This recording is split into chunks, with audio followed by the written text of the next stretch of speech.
Welcome to the Souls4Real Fellowship Prayer Board for September 2025, a month of breakthrough. As we step into this new month, let us align our hearts in prayer and faith. God is calling us to draw closer, lay down every idol, and trust Him fully.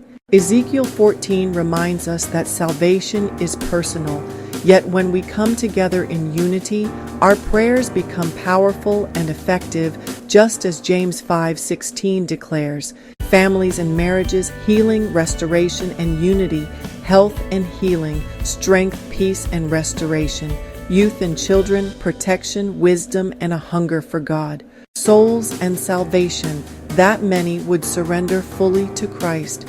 Community and nation, peace, revival, and God's hand over our leaders. Lord, we turn from every idol and run back to You.